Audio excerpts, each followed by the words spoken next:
These are the Legends of Chima. Legends of Chima was created by the LEGO Group, with the purpose being to fill some pretty big shoes. Ninjago had wrapped up its second and at the time, final season, so the LEGO Group needed something to replace it. They put their heads together and came up with warmongering furries. Woo! The show would have a strong start, but slowly began to lose people's interest, with only 3 seasons being created, opposed to Ninjago's 15 million. I did watch this a fair bit as a youngin', so let's see whether the show holds up, as many people have seen the show and loved it.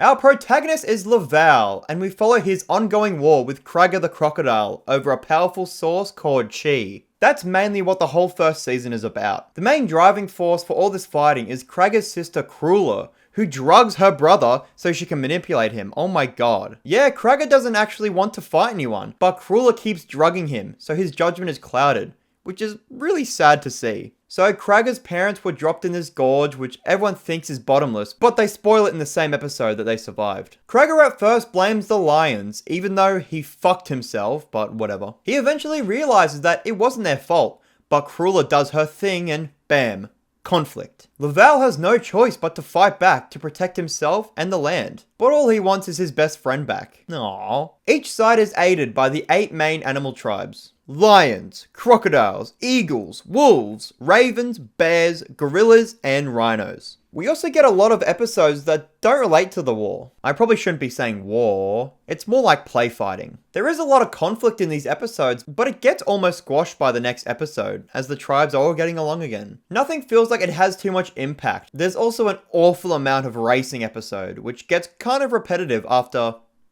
the first one. There's a bunch of other animal people that don't really have tribes, like there's a peacock, fox, and a skunk. There's beavers as well, who actually have a tribe, but the characters don't really count them as a tribe, I don't know. The episodes early on are completely filler. Yeah, that's a little disappointing, but about halfway through, the plot starts to pick up, and I definitely get more interested in it. It's not for the plot, god no. I was just curious to see where it goes. I was hoping to see more of the mysterious Shadow Wind, which isn't a cool name, Chima. Don't act like it is. We never see his face in this season, but I do love a good mystery. The show also has its own lore. Long ago, the sky blasted the ground, causing this rock to rise up and start spewing out chi water, which polluted the water below. The regular animals of the land drank this chi water, turning them into the furries we see today. Except some animals didn't drink the water and stayed pure. These creatures were known as legend beasts. This would have been a really hype thing to build up to, but one legend beast shows up in the first episode, so never mind. Something I didn't expect to go so hard was the music in the opening. My problems with the series as a whole stem from the fact that the concept doesn't have much room to expand to create new ideas. Because everything in this world is so, well, I wouldn't say realistic. Everything is very grounded. For example, how would the show spice up its ideas in later seasons? Well, you'd probably say add new tribes or maybe different types of chi, but they do both of those things. And I'm sure if there was more seasons, it would feel really repetitive. When Ninjago is a fantasy show, so they can bring in new ideas and concepts without it feeling out of place. In Ninjago, if an animal person shows up, it's fine, it's just Ninjago. But in Chima, if a human showed up, that'd just be weird. Also, the writing in this show, at least early on, is very catered for the children, which threw me off a bit, but it gets better. All the action is pretty boring as well. There's just nothing to really keep you engaged. I will say, I do really like the different looks of each character. They each have different clothes and battle scars, which help everyone stand out. It's also confirmed that the tribes can crossbreed, which opens a whole can of worms. This guy's an eagle and a raven. And yes, they're both birds, but it makes you wonder. If this clip looks familiar, they reuse it in Ninjago. Come from. The final episode of this season gets pretty wild, and Legravis' speech gives me goosebumps, which is really weird. And they set up season 2, so let's see what they have for us.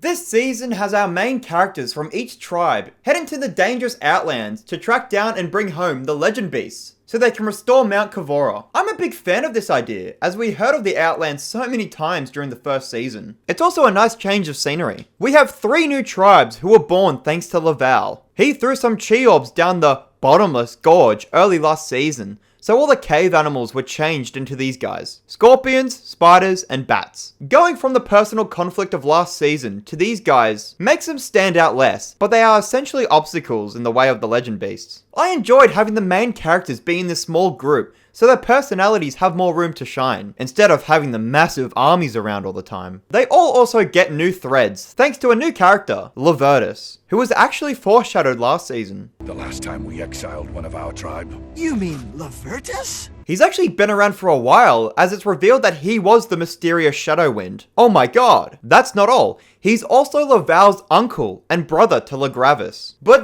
that's not all! Levertus was in love with Kraga's mother back in the day, so King Crominus used the same drugging plant to force him to steal chi. This of course put Levertus in exile, and that's why he's here. To give the show credit, the lore goes crazy. There's also this rhino girl who does pretty much nothing. The team saves all the legend beasts and defeat the cave tribes, with Levertus sacrificing himself in the process. This went actually really hard. They save Mount Kavora, and everything is happy again. Except, the Scorpion leader gives up his thirst for chi and drops it further into the earth where something is waiting. If this segment felt short, it's because this season was only 6 episodes long. Season 3 transition.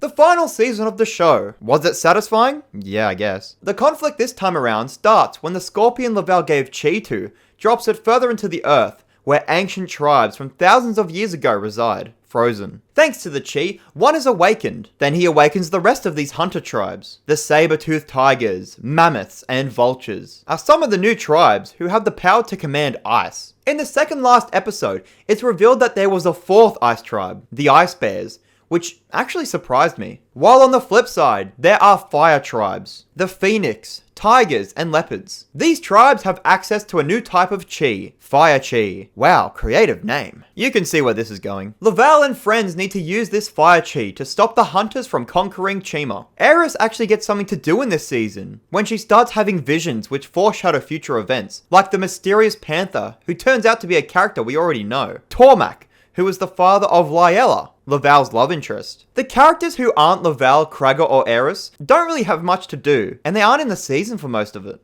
Babe, wake up! New theme song just dropped. It's fire!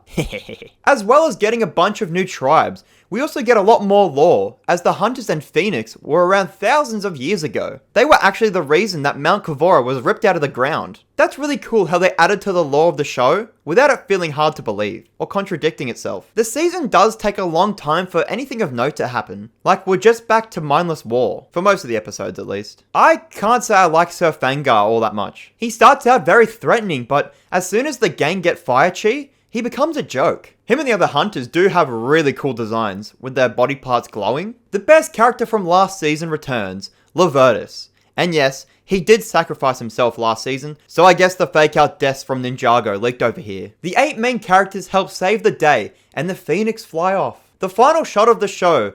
What? The final shot of the show shows... Okay. The final shot of the show shows off that Chima was actually a floating island over other lands, which was mind-blowing to me. And that was Chima. And I was glad that I was wrong in this video, where I said it seemed really boring. Over time, it just got better and better. The writing got better, and I grew to actually really enjoy Laval as a character. It has really solid continuity, and the lore goes really crazy. I did watch this show as a kid, but I realized that I didn't really remember anything about it. We haven't heard anything from Chima after the show finished, other than a few cameos in Ninjago. But recently, a Ninjago short released, teasing the next season. This new character, Raz, is an animal person, so people were theorizing that he was from the realm where Chima is. We had no solid evidence until he said this line. There are many others. Diamond glaciers, the Forever Rock. The Forever Rock is a landmark from Chima, so this does confirm it. I don't think we'll see characters from Chima, but it's nice to know that the fandom was right.